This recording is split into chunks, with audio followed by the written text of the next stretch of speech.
Bien, bien, bien. Bonjour à vous, mes petits orignaux bien micro-pucés. J'espère que vous allez bien. Pour ma part, ben, ça va pas super bien parce que Callis, ils ont annulé Anthony Johnson contre Yoel Romero, qui était le combat que j'attendais le plus là, depuis le début de l'année. Puis c'est de la calice de merde.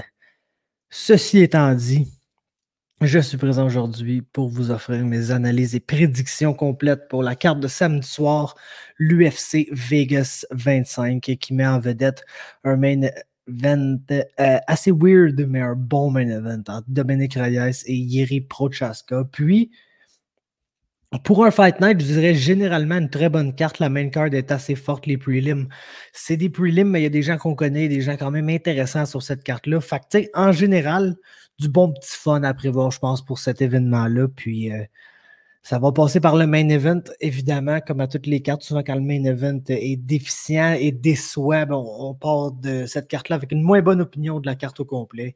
Mais on dirait que je ne suis pas trop inquiet pour le main event, honnêtement. Parce que Dominic Reyes, Jiří Prochazka, c'est un très bon combat. C'est un combat qui va répondre à beaucoup de questions, j'ai l'impression. Parce que d'un côté, on a Dominic Reyes qui.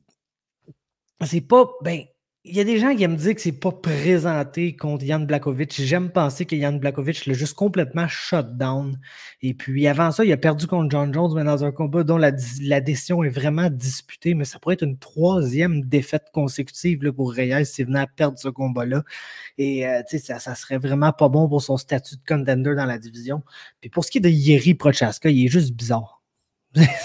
C'est pour ça qu'on l'aime, c'est pour ça qu'on veut le voir. Il est bizarre, puis il y a un style bizarre, puis ce style bizarre-là, on ne le saura jamais si ça va marcher contre des combattants de l'élite jusqu'à temps qu'ils affrontent un combattant de l'élite puis qu'ils nous montrent si ça marche ou pas, cette niaiserie-là, contre de très bons combattants.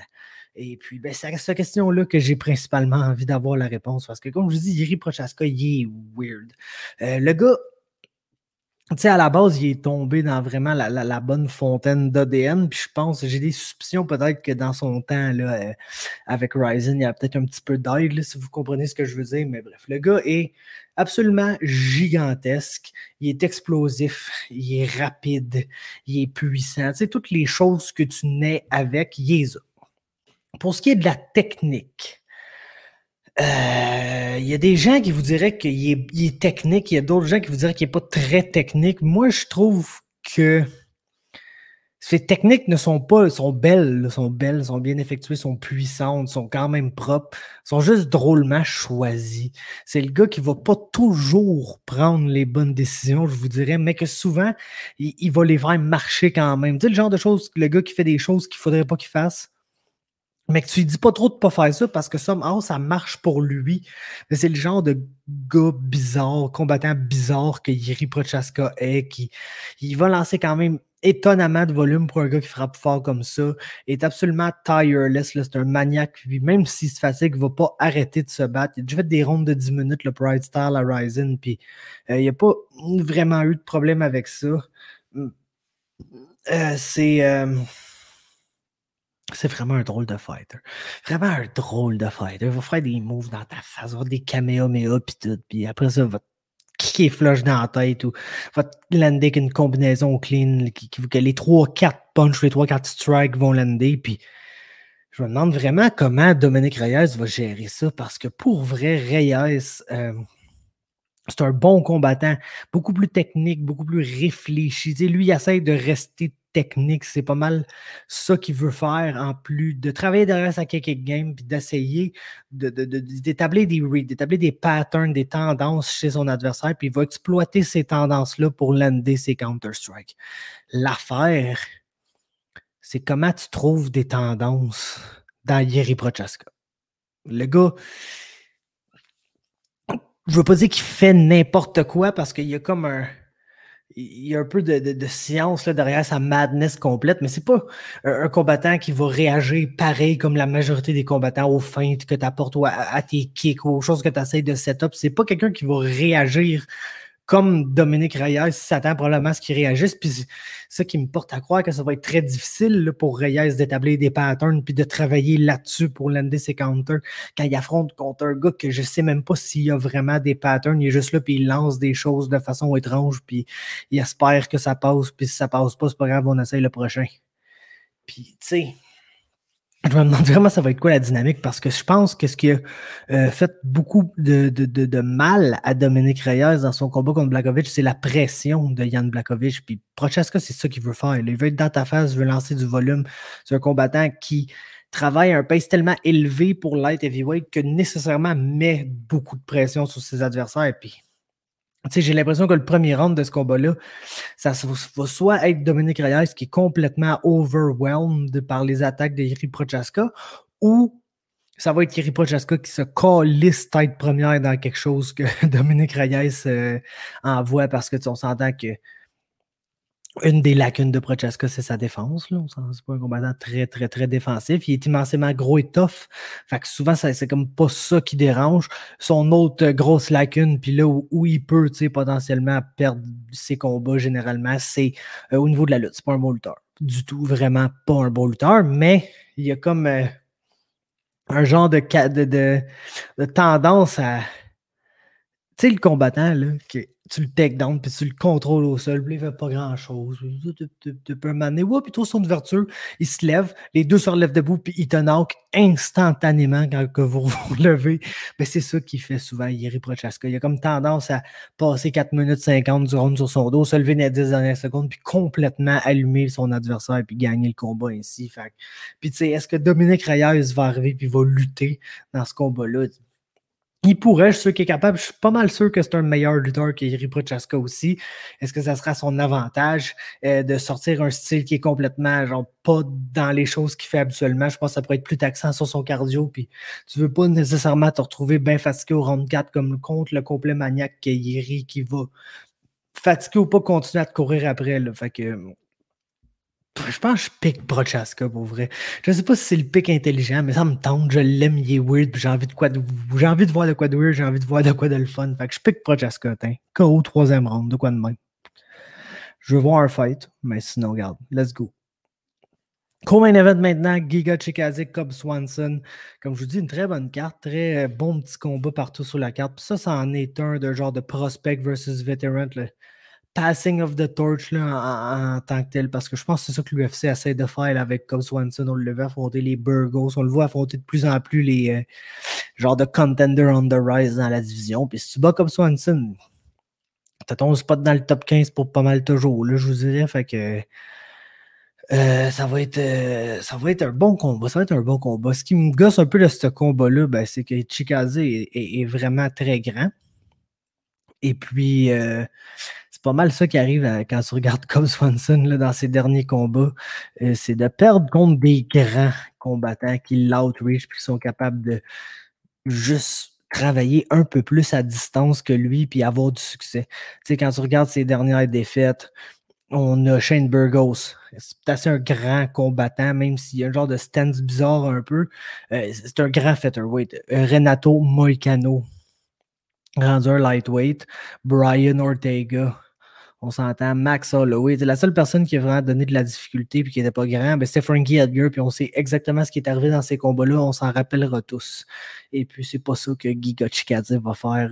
Au contraire, Chikadze va rester à distance puis va essayer d'être un sniper. Parce que c'est ça qui est bon au travail. Derrière des bons range tools, c'est un gars qui était à Glory là, avant de se rendre dans la MMA. Donc, c'est vraiment un des bons strikers, même voir les strikers élites dans cette division-là. Puis, je pense que le reste de sa MMA game, un peu comme, pas comme Swanson en fait, parce qu'il y a juste Edgar qui a fait ça, mais que Giga Chikadze, je le dis depuis le début, quand il va perdre dans l'UFC pour la première fois, parce qu'il va s'avoir fait takedown, puis il va s'être fait dominer au sol pendant 15 minutes, parce que ça en est un peu à la Jiri Prochaska qui n'a pas une super takedown defense, puis que, tu sais, se retrouve en dessous, puis attends, puis tu sais, il y a des longues jambes pour aller chercher des beaux butterflies ou essayer de créer de l'espace, mais on dirait qu'il le fait pas tout de suite. C'est le genre de gars qui va fermer sa garde, puis qui va attendre une couple de minutes sur son dos, puis que tu vois que les aspects de sa game en dehors du striking, de la clinch game où il y a vraiment des genoux puis des coups de coude assez dévastateurs, c'est à polir. Puis peut-être que Cobb pourrait essayer d'exploiter ça, mais j'ai l'impression que Cobb Swanson, en vieillissant, veut juste comme aller là, puis se faire du fun, échanger avec un combattant qui a un bon style debout. Puis d'après moi, ça va exactement être ce genre de combat-là que ça va faire. Un peu comme Shane Burgos à Ottawa.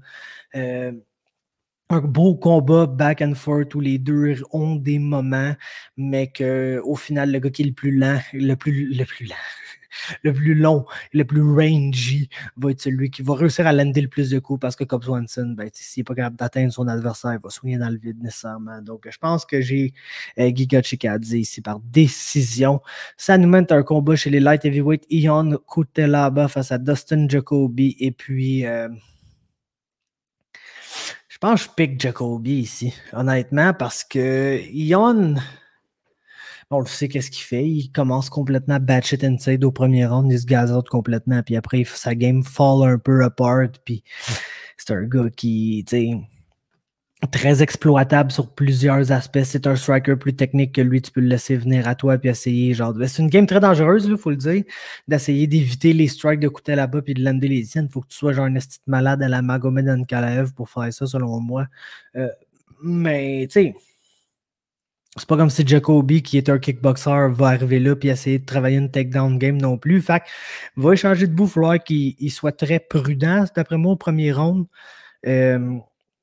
Mais après ça, on va le voir. Jacoby autant est capable de te knocker, va être capable de travailler un bon style à distance où il peut te pick apart là, pendant 15 minutes. Puis d'après moi, on a juste un scénario ici où Ion Cutelaba va probablement gagner le premier round, probablement pas assez pour que ce soit un 18, puis va probablement perdre les deux autres contre un striker qui va essayer de rester plus technique que lui, de lander des calf kicks, de travailler derrière son jab, puis de juste être un bon bread and butter striker qui va gagner le plus d'échanges puis enlever les rounds quand il va avoir un adversaire qui va être fatigué devant lui. Fait que, pour cette raison-là, je pique Jacoby et ça nous mène à un combat entre Sean Strickland et Christophe Jotko chez les middleweight. Puis, vous le savez, moi, Christophe Jotko, je l'aime bien.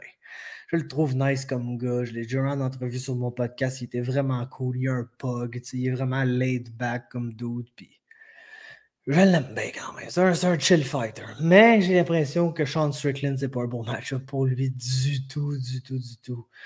Parce que d'un, il est complètement monstrueux depuis qu'il a fait le saut chez les 185 livres. C'est à 170 livres. C'est un bon fighter. On dirait qu'il manquait de pop un peu, il manquait de power, il travaillait derrière son jab, mais semblait être le genre de gars qui travaille en volume, mais qui fait jamais vraiment beaucoup mal à ses adversaires. Mais c'était probablement la weight cut, parce que depuis qu'il est à 185 livres, tu vois que son striking a beaucoup plus d'impact. Puis c'est un combattant qui construit, qui bâtit ses attaques, puis qui va commencer avec quelques outils au premier round, puis là, va bâtir alentour de ces choses-là pour, au fin de deuxième round, début troisième round, genre light up son adversaire avec des combinaisons, puis vraiment plus laisser aller ses mains quand il est bien sûr d'avoir ses reads, puis qu'il a déjà une bonne idée dans sa tête de qu'est-ce qui va marcher, qu'est-ce qui va pas marcher contre cet adversaire-là. Puis Jotko va être plus complet, d'après moi. Strickland se tient très, très haut. Donc, d'après moi, il va être toujours un peu susceptible au takedown. Puis, on sait que Chris Jotko, qui est lui aussi qui est là, un distance striker qui veut travailler derrière son jab puis essayer de setter ses combinaisons avec son jab, va beaucoup plus être willing d'aller chercher des takedowns que Sean Strickland. C'est un gars qui pousse plus ça dans sa game en général. Puis ça va être intéressant de voir le niveau de succès qu'il va avoir avec ça, mais je ne m'attends pas à ce que ça soit assez pour gagner ici, malheureusement. Donc, Strickland par décision. Ensuite, Merab Valishvili, Cody Stamann. C'est un bon combat qui va peut-être pas donner l'entertainment value là, d'autres combats sur cette carte-là, mais c'est un bon combat nécessaire chez les 135 livres. Et puis ici, on a malheureusement un très, très, très mauvais match-up pour Cody Stamann qui est vraiment un bon fighter, fait vraiment tout bien, mais est un all-rounder, quelqu'un qui va travailler dans tous les aspects, qui n'est pas un spécialiste debout, qui n'est pas un spécialiste au sol, puis qui n'est pas un spécialiste nulle part, puis ces gars-là sont très bons, mais quand ils pognent des spécialistes qui sont assez développés dans le reste de leur game pour réussir à ce que tous les aspects de leur game mènent à leur spécialité, ils vont avoir de la misère. Puis c'est direct ça qu'affronte Merab Valishvili ici, qui est un bon striker quand même.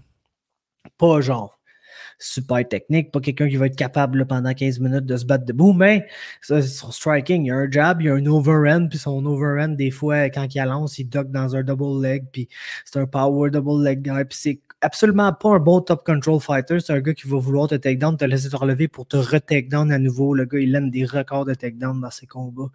Et, tu sais, je pense que ça va être un bon combat back and forth, mais comme je vous dis, tout ce que Merab fait dans n'importe quel aspect du MMA mène au fait que le gars, il veut te takedown. Puis tout s'en va vers là, puis il va falloir qu'il se défende contre des takedowns. Puis peut-être qu'au début du premier round, il va réussir à se défendre parce qu'il va surprendre Merab avec une meilleure défense qui est anticipée. Mais Merab est tellement un bon lutteur qui va. C'est la même affaire que le striking. Des fois, le striking, tu vas lancer une strike en espérant avoir telle réponse pour pouvoir setuper un autre strike.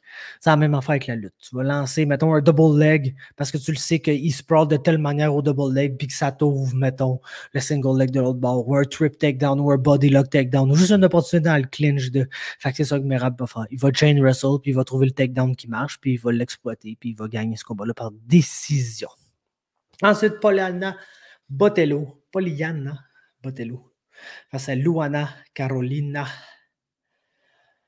Puis je pense que ça va être un bon combat back and forth jusqu'à temps que Botello Stan l'amène au sol puis la soumette. Basically, c'est Carolina, c'est la pauvre fille qui s'est arraché le genou par Ariane Levski à son dernier combat. Puis c'est une grande combattante rangy qui veut faire du Muay Thai, qui kick beaucoup. Puis Botello, c'est plus un truck, c'est plus quelqu'un qui est une bonne striker, mais qui est plus puissante que bonne, qui est confiante en ses mains parce qu'elle peut te faire mal, même si sa technique n'est pas géniale. Puis c'est un train, c'est quelqu'un qui va essayer de bully physiquement son adversaire jusqu'à temps qu'inévitablement elle gaz out un moment donné. Mais dans ce combat-là, pourquoi je ne m'inquiète pas full là-dessus? C'est d'un que je pense qu'elle va emmener Carolina au sol, probablement soumettre au premier round. Mais de deux, c'est que Carolina va probablement autant gaz out, sinon plus qu'elle dans ce combat-là. Fait que je vois comme difficilement le scénario où Botello là, se fait comme complètement laver comme Julian Robertson l'a pu faire. Donc j'ai Botello soumission premier round. Et ça nous mène à un autre combat féminin et un des deux Canadiens sur la carte, Randa Marcos, affronte Luana Pinheiro. Et puis j'aime pas ça, pick Randa Marcos. J'aime Randa Marcos, c'est une bonne combattante, elle aussi, combattante très complète, qui est capable d'échanger debout, qui est une bonne lutteuse, qui est une grappler très, très, très surprenante. Mais ça marche juste plus, son affaire. On dirait que le monde l'a comme un peu figure out dans l'UFC, puis elle gagne juste plus. Elle a une fiche de 10-10, puis elle est utilisée pour comme tester les nouveaux prospects qui arrivent. Puis là, on a Luana Pinheiro qui arrive avec une fiche de 8-1. Puis il y a du monde qui la compare à Ronda Rousey parce qu'elle a un background en judo quand la fille, c'est pas une judoka, là, throw to armbar en MMA, là, pas mal tout. Elle est plus genre boxing Ronda Rousey, je vous dirais. C'est peut-être ça en comparaison dans le fond. La fille, c'est boxing Ronda Rousey. C'est ça sa game. Mais c'est ça sa game, c'est pas fameux, là, on va se le dire. Puis j'ai juste besoin de voir quelque chose de la part de Luana Pinheiro avant de la pique contre une combattante qui a 20 pro fights, même si dans ces 20 pro fights-là, elle ne gagné 10 et elle ne perdu 10. Donc j'ai Randa Marcos par décision. Puis, ben, c'est ça qui arrive. D'après moi, ça va peut-être être encore une défaite. Fait que moi, si je serais vous autres, ce ne serait pas le combat sur lequel j'irais mettre de l'argent. Du moins pas en faveur de Marcos. Je pense que Marcos a des bonnes chances de gagner par décision. Ensuite, Gabriel Benitez, Jonathan Pierce. Puis, ben, Jonathan Pierce va essayer d'amener Gabriel Benitez au sol et puis de la ground and pound, là, de la demi-garde. Puis, je sais pas s'il va être capable. En fait, je suis pas mal sûr qu'il ne le sera pas. Puis, je l'ai vu se faire light up sur les pieds par Joe Lauzon dans son premier combat UFC.